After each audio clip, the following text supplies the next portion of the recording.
जय हिंद। इन दो क्वेश्चंस का आंसर करने की कोशिश कीजिएगा कमेंट बॉक्स में।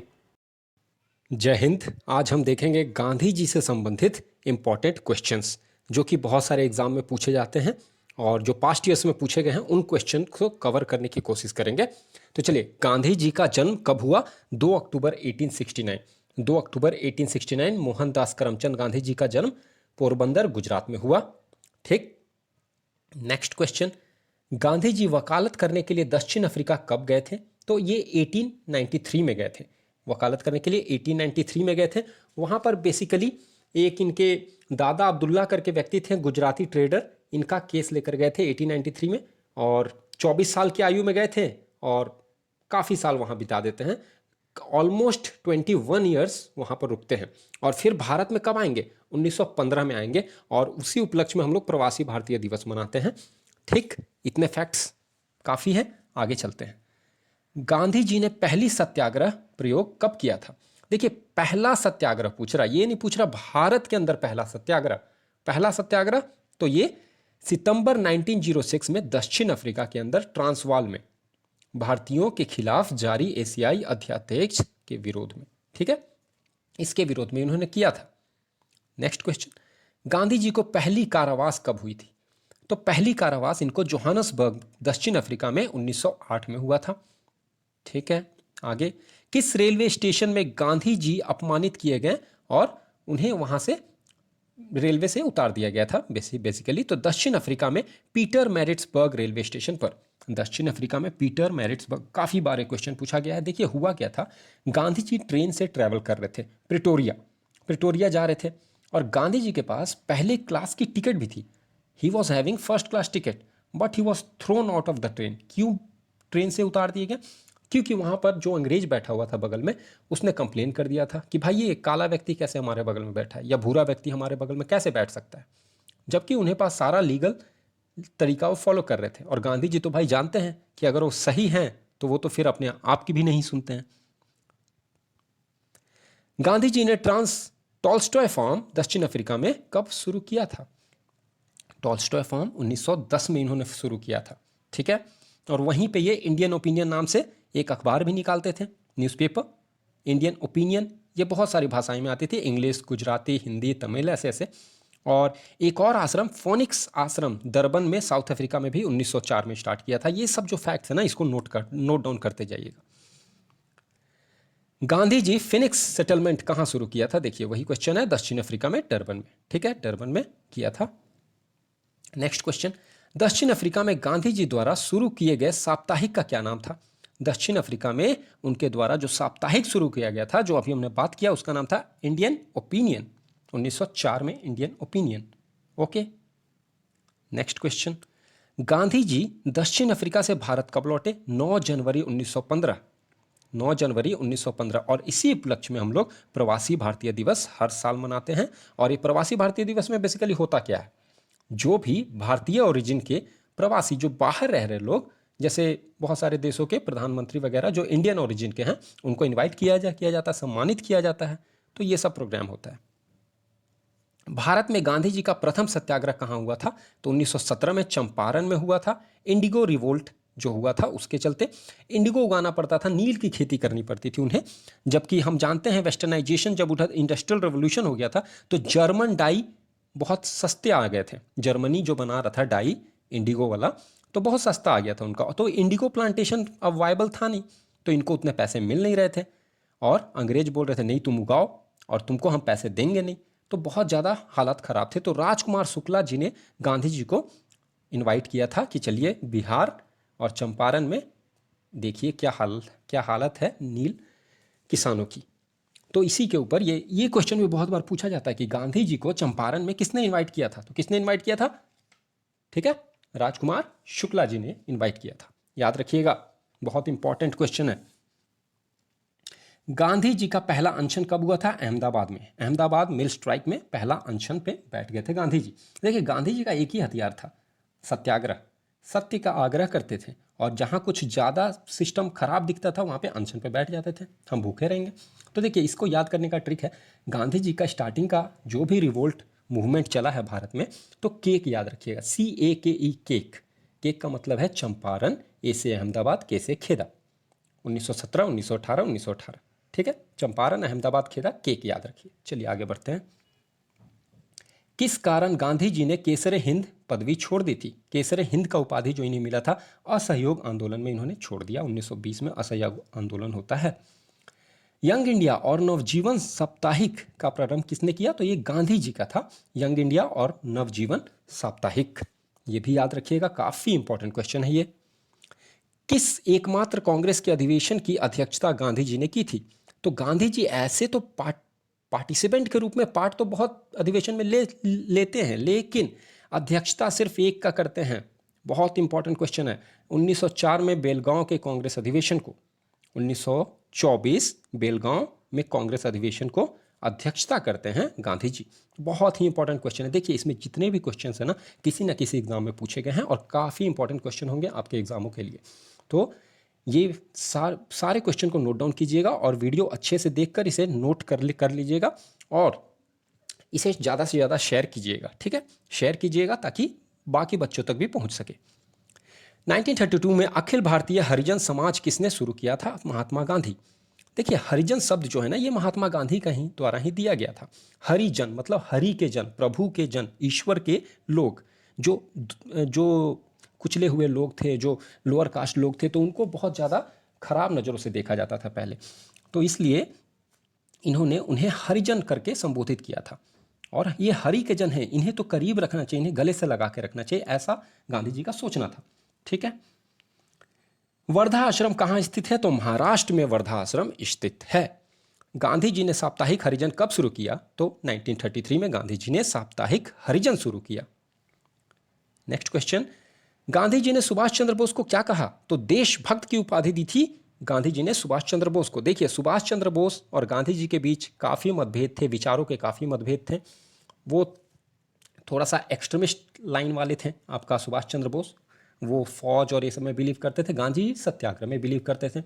इन दोनों के बीच में टसल हमें दिखता है कांग्रेस का अधिवेशन जब हरिपुरा और त्रिपुरी में होता है 38-39 के आसपास, तो उस समय टसल दिखता है। गांधी जी अपना उम्मीदवार खड़ा करते हैं पट्टाभी सीतारामैया को, और वहां पर उम्मीदवार खड़ा कर देते हैं, वो एक तरफ रहते हैं आपका सुभाष चंद्र बोस। तो इसमें जीत तो सुभाष चंद्र बोस की होती है, लेकिन गांधी जी घोषित कर देते हैं कि भाई पट्टाभी सीतारामैया की हार मेरी अपनी हार है। तो इसलिए कांग्रेस में बहुत उथल पुथल मच जाता है कि ये कैसे गांधी जी के बिना कैसे हम फंक्शन करेंगे। गांधी जी नाराज हो गए ऐसा बोला जाता है। तो उसके बाद फिर ये काम करने दिया जाता नहीं है बोस जी को, तो बोस जी फिर छोड़कर कांग्रेस चल जाते हैं और फिर फॉरवर्ड ब्लॉक की स्थापना करते हैं। ये कहानी भी याद रखिएगा, इससे काफ़ी ज़्यादा क्वेश्चंस बनते हैं। और एक फैक्ट है, एक फैक्ट मैं बोलना भूल गया कि फिर सुभाष चंद्र बोस एक रेडियो प्रोग्राम में गांधी जी को संबोधित करते हैं राष्ट्रपिता के नाम से। तो देखिए दोनों में कितना ज़्यादा मतभेद है, लेकिन फिर भी एक दूसरे को राष्ट्रपिता बोलता है, एक दूसरे को सच्चा देशभक्त बोलता है। तो ये पहले का पॉलिटिक्स था, और आज का पॉलिटिक्स देखिए क्या लो लेवल का पॉलिटिक्स हो गया है इतने टाइम में। तो गांधी जी को अर्धनग्न फकीर किसने कहा था? भाई जिसका जैसी सोच उसकी ऐसी बोल। तो इसका सोच ही ऐसा था विंस्टन चर्चिल का। अंग्रेज था ना, भारतीयों को बहुत नीचे का नज़र से देखता था, तो इनको नंग फकीर बोलता था, आधा नंगा फकीर है ये, ऐसे करके संबोधित करता था। जब फेमाइन आया था भारत में बहुत भयानक, तो उनसे बोला गया विंस्टन चर्चिल से कि फेमाइन आ गया, इतने लोग मर गए। तो इनका जवाब था, why hasn't Gandhi died yet? Gandhi क्यों अभी तक जीवित है? वो अगर मरता तब तो कुछ होता। तो भाई गांधी ऐसे वैसे व्यक्ति तो थे नहीं कि मर जाएंगे, वो तो तुम्हारे छक्के छुड़ाने के लिए जिंदा थे और छक्के छुड़ा भी दिए। तो ऐसे ऐसे व्यक्तियों के लिए गांधी जी बहुत एप्ट थे। चलिए ये क्वेश्चन याद रखिएगा। टैगोर को गुरुदेव का नाम किसने दिया? महात्मा गांधी ने। दोनों एक्सचेंज करते हैं टाइटल, जैसे आगे एक्सचेंज किए थे कौन? सुभाष चंद्र बोस और गांधी जी, उसी तरह यहाँ भी टाइटल एक्सचेंज होगा। देखिए क्या होगा, टैगोर को गुरुदेव बोलते हैं हम गांधी जी, तो भाई टैगोर को जब बोले हैं तो गांधी जी को भी कुछ बोलेंगे। तो गांधी जी को महात्मा किसने बोला? टैगोर जी ने बोला, रविन्द्रनाथ टैगोर जी ने, वही व्यक्ति जिसने राष्ट्रगान लिखा बांग्लादेश और भारत का। तो उन्होंने गांधी जी को महात्मा कह के संबोधित किया, ठीक है। बहुत इंपॉर्टेंट क्वेश्चन है सारे। गांधी जी का राजनीतिक गुरु कौन था? बहुत बहुत इंपॉर्टेंट क्वेश्चन। गांधी जी का राजनीतिक गुरु गोपाल कृष्ण गोखले जी थे। गोपाल कृष्ण गोखले पूछता है पॉलिटिकल मेंटर गांधी जी का कौन था? गोपाल कृष्ण गोखले, ठीक है, ये सारा कुछ याद रखिएगा अच्छे से, ठीक। गांधी जी का आध्यात्मिक गुरु कौन था? आध्यात्मिक पूछ रहा तो लियो टॉल्स्टॉय जी हो जाएंगे, लियो टॉल्स्टॉय। ये टॉल्स्टॉय इन लोग का ना किताब पढ़ते थे बहुत ज़्यादा और उनके विचारों से बहुत प्रभावित रहते थे, इसलिए ये मार्क्स का भी पढ़ते थे, बहुत सारे किताब का अध्ययन कर चुके थे। देखिए जितने ज़्यादा किताब पढ़ेंगे उतना ज़्यादा आपका ब्रेन का डेवलपमेंट होगा, आइडियोलॉजी का डेवलपमेंट होगा और फिर आप अलग अलग काम करने में सक्षम होंगे। तो गांधी जी किताबें पढ़ते थे। गांधी जी की हत्या कब हुई थी? बहुत ही दुखद घटना, 30 जनवरी 1948 को नाथूराम गोडसे द्वारा गांधी जी का हत्या कर दिया गया था। डेट याद रखिएगा। गांधी जी ने पोस्ट डेटेड चेक किसे कहा था? क्रिप्स मिशन को कहा था, भाई तू पोस्ट डेटेड चेक है, post dated cheque on a Kremlin bank, मतलब ये चेक तो कभी पारित हो ही नहीं सकता है क्योंकि ये पोस्ट डेटेड चेक है। क्रिप्स मिशन को कहा था 1942 में। 1942 में एक और मूवमेंट आता है, क्विट इंडिया मूवमेंट, काफ़ी इंपॉर्टेंट है ये सब डेट। गांधी जी ने हिंद स्वराज का प्रकाशन कब किया? हिंद स्वराज 1908 में हिंद स्वराज का प्रकाशन किया गांधी जी ने। बाबा आमटे को अभय सदक है का खिताब किसने दिया? महात्मा गांधी ने दिया बाबा आमटे को अभय सदक। भारतीय स्वतंत्रता संग्राम में किस अवधि को गांधी युग के रूप में माना जाता है? देखिए गांधी जी जब आएंगे और देश आज़ाद होगा तो वो पूरा गांधी युग कहलाएगा क्योंकि गांधी का विचारधारा पूरे देश पे फैल चुका था। तो 1915 से 1948, ओके, याद रखिएगा। गांधीवाद एक अलग ही पद्धति है, जैसे कम्युनिज्म, मार्क्सिज्म, तो उसी तरह गांधीयनिज्म एक अलग ही चीज़ है क्योंकि गांधी किसी से मैच नहीं करते हैं, वो एक अलग ही लाइन है। भारत में गांधी जी का तीसरा सत्याग्रह, देखिए इसीलिए मैं बोला केक याद रखिएगा, तीसरा दूसरा ऐसे करके पूछ लेता है। तो अगर आपको केक याद है, CAK, तीसरा क्या था? के से खेड़ा, याद रखो, याद है तो आंसर आप मार्क कर लेंगे। तो भारत में गांधी जी का तीसरा सत्याग्रह कहाँ था? तो खेड़ा सत्याग्रह। गांधी की आत्मकथा का असली नाम क्या है? सत्य न प्रयोगो, ठीक है, सत्य न प्रयोगो, ये असली नाम है गांधी जी का आत्मकथा का, ठीक। जो नॉर्मल टर्म्स में हम लोग माई एक्सपेरिमेंट विथ ट्रुथ जो किताब है उसी का नाम है। किस काल को गांधी की आत्मकथा का काल माना जाता है? 1869 से 1921। गांधी की आत्मकथा का काल माना जाता है 1869 से 1921। गांधी जी की आत्मकथा प्रथम बार कब प्रकाशित हुई? 1927 में। गांधी जी ने अपनी आत्मकथा किस भाषा में लिखी? तो भाई गांधी जी गुजराती थे तो गुजराती भाषा में। गांधी जी की आत्मकथा का इंग्लिश में अनुवाद किसने किया? महादेव देसाई जी ने किया, महादेव देसाई जी ने किया था। सत्याग्रह सभा की स्थापना किसने की थी? महात्मा गांधी ने। सत्याग्रह ये सब जो टर्म है गांधी जी से रिलेशन है तो गांधी जी ने किया था सत्याग्रह सभा। महादेव देसाई के हस्तांतरण के बाद गांधी जी का सचिव किसे बनाया गया? प्यारेलाल। प्यारेलाल बहुत फेमस नाम है इनका, गांधी जी के साथ रहते थे प्यारेलाल। गांधी जी की अनुयायी मीराबेन का वास्तविक नाम क्या था? Madeleine Slade. Madeleine Slade Mirabai का वास्तविक नाम था। किसने गांधी के डांडी मार्च की तुलना श्री राम के लंका पौराणिक यात्रा से की थी? मोतीलाल नेहरू। जिस तरह लंका में जाते हैं और पूरा लंका का विध्वंस करते हैं, उसी तरह डांडी मार्च चला और जाकर वहाँ पे एक चुटकी नमक से पूरे अंग्रेज का नींव हिलाकर रख दिए थे गांधी जी। तो मोतीलाल नेहरू जी ने बोला। गांधी जी के उपनाम बहुत सारे व्यक्तियों को दिया गया तो वो देख लेते हैं। किसे सीमांत गांधी के नाम से जाना जाता है? खान अब्दुल गफार खान। फ्रंटियर गांधी किसे कहा जाता है? खान अब्दुल गफार खान। बहुत इंपॉर्टेंट क्वेश्चन है। खान अब्दुल गफार खान हिस्ट्री अगर आप पढ़ते हैं तो उसमें बहुत इंपॉर्टेंट फिगर हैं खान अब्दुल गफार खान, जिनका एक ऑर्गेनाइजेशन जो चलाते थे रेड शर्ट के नाम से, रेड शर्ट। किसे बिहार के गांधी के रूप में जाना जाता है? तो बिहार का तो भाई गांधी राजेंद्र प्रसाद।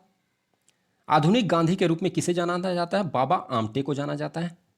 श्रीलंका के गांधी के रूप में किसे जाना जाता है? A.T.